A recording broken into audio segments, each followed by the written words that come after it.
Hi, I'm Rob Dunbabin. I own Cascade Yarns with my wife Shannon. And a few people have asked about what we do with bales, or why do we have bales in containers. Bales are something that my father figured out quite some time ago. When we started out, we were very small.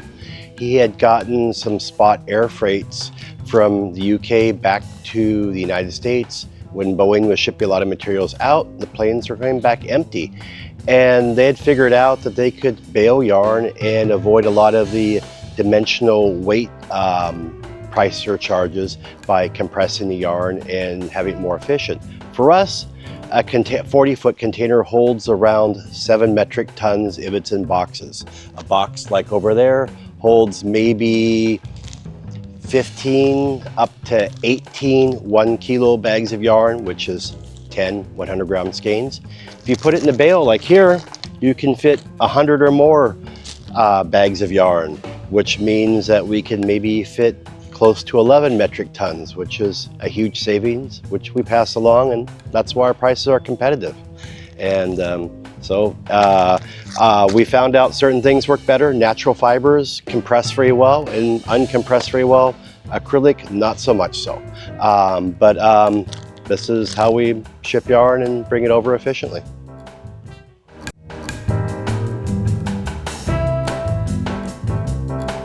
There's layers of cardboard in between here. So I think the yarn is stacked a few layers thick. What you can see here is 1, 2, 3, 4 layers thick, and cardboard's in between.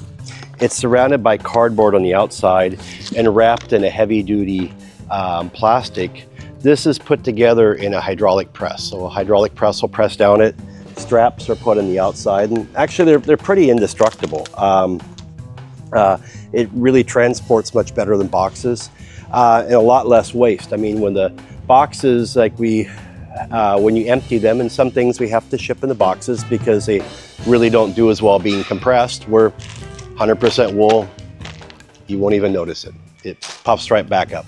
But the boxes, you have to cut those all down, put them in the recycle bin, completely fills up a recycle bin when we're empty. And this is really a lot more efficient, a lot less material on the outside. And also saves a lot of fuel, because we can get 11 metric tons in a 40-foot container if everything's baled, and around 7 metric tons if everything's in boxes. So it's more efficient, more economical, keeps our prices competitive. There is